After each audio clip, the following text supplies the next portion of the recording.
Are you suggesting that maybe you have some evidence that this was not a naturally occurring virus?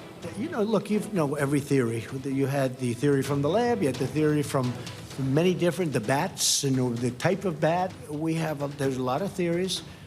But yeah, we have people looking at it very, very strongly. President Trump discussing an unsubstantiated theory that the coronavirus outbreak began in a laboratory in Wuhan, China.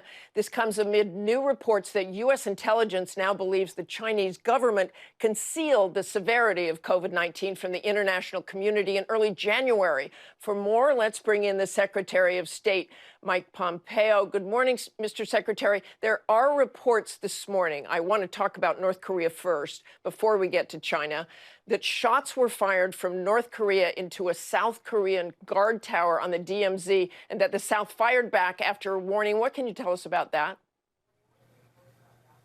Well, Martha, thanks for having me on this morning. I've seen that reporting too. I've seen some of our internal information as well. We can confirm, at least the initial reports are, that you've described it just about right, a handful of shots that came across from the north. We think those were accidental. South Koreans did return fire. So far as we can tell, there was no loss of life on either side. And we saw images of Kim Jong-un for the first time in 3 weeks. The president tweeting he was glad to see him back and well. But before those images emerged, President Trump said that he had a very good idea about Kim's condition, but could not talk about it at the time. What do you think Kim had been doing during this period, even missing that major celebration for his late grandfather? Martha, there's not much that I can share with you about what we knew about Chairman Kim's activities during that time. We don't know why he chose to miss that moment. We know there have been other extended periods of time where Chairman Kim's been out of public view as well, so it's not unprecedented. So there's not much I can share with you other than we've seen the same images from yesterday that the world saw. It looks like Chairman Kim is alive and well.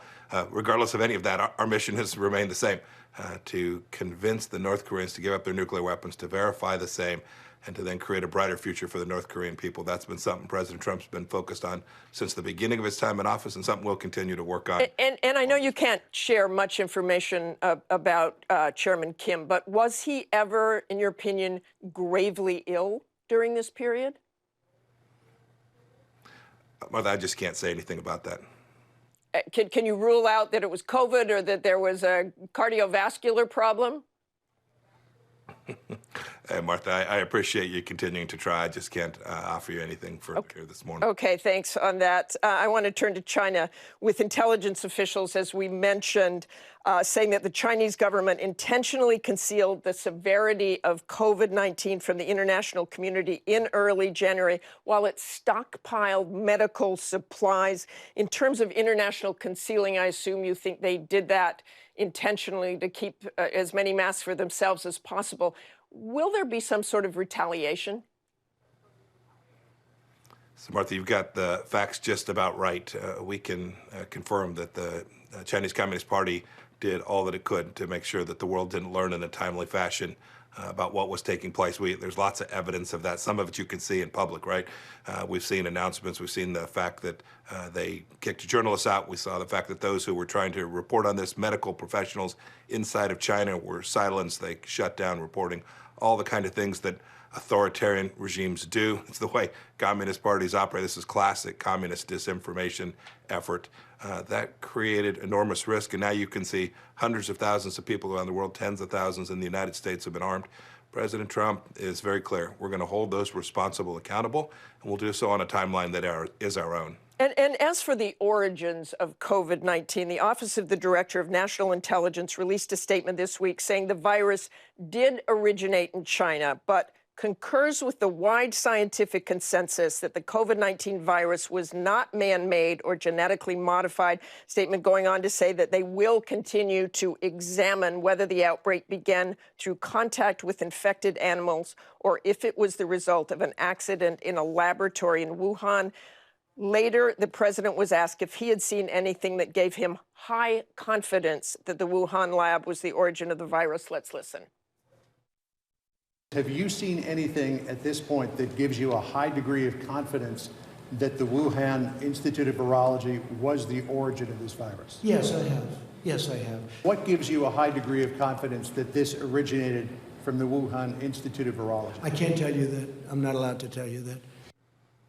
And Mr. Secretary, have you seen anything that gives you high confidence that it originated in that Wuhan lab? Martha, there's enormous evidence that that's where this began.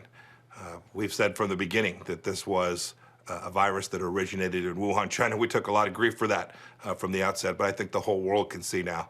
Remember, China has a history of infecting the world, and they have a history of running substandard laboratories. These are not the first times that we've had a world exposed to viruses as a result of failures in a Chinese lab. And so while the intelligence community continues to do its work, they should continue to do that and verify so that we are certain.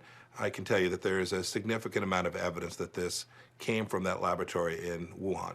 Do you believe it was man-made or genetically modified? Look, the best experts so far seem to think it was man-made. I have no reason to disbelieve that at this point. Your Office of the DNI says the consensus, the scientific consensus, was not man-made or genetically modified. That's right. I agree with that.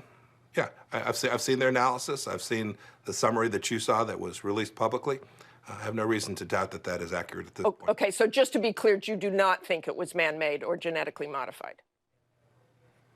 I've seen what the intelligence community has said. I have no reason to believe that they've got it wrong. Martha, you have to put this in context. Here's what's important, Martha. Here's what's important. The Chinese Communist Party had the opportunity to prevent all of the calamity that has befallen the world. And here we find ourselves today. You and I were talking about we haven't seen each other physically for a long time. That's true of people all across the world. This is an enormous crisis created by the fact that the Chinese Communist Party reverted to form, reverted to the kinds of disinformation, the kinds of concealment that authoritarian regimes do. Had those scientists been operating in America, they would have put this out, there would have been an exchange of ideas, and we would have quickly identified the kinds of things that needed to be done in response. Instead, China behaved like authoritarian regimes do, attempted to conceal and hide and confuse. It employed the World Health Organization as a tool to do the same. These are the kind of things that have now presented this enormous crisis, an enormous loss of life, and tremendous economic cost all across the globe. The Australians agree with that. You hear the Europeans beginning to say the same thing. I think the whole world is united, understanding that China brought this virus to the world. And just very quickly, if we can, Mr. Secretary, running out of time, do you think they intentionally released that virus, or it was an accident in the lab? I don't have anything to say about that. I think there's a lot to know, but I can say this. We've done our best to try and answer all of those questions. We tried to get a team in there. The World Health Organization tried to get a team in there, and they have failed. No one's been allowed to go to this lab or any of the other laboratories. There are many labs inside of China, Martha. This risk remains. This is an ongoing challenge. We still need to get in there. We still don't have the virus samples we need. This is an ongoing threat, an ongoing pandemic, and the Chinese Communist Party continues to block access to the Western world, the world's best scientists, to figure out exactly what happened. So I can't answer your question about that because the Chinese Communist Party has refused to cooperate with World Health experts. Thanks very much for joining us, Mr. Secretary. We appreciate your time. Thank you, Martha. You have a great day. Thank you, ma'am. Hi, everyone. George Stephanopoulos here. Thanks for checking out the ABC News YouTube channel. If you'd like to get more videos, show highlights, and watch live event coverage, click on the right over here to subscribe to our channel. And don't forget to download the ABC News app for breaking news alerts. Thanks for watching.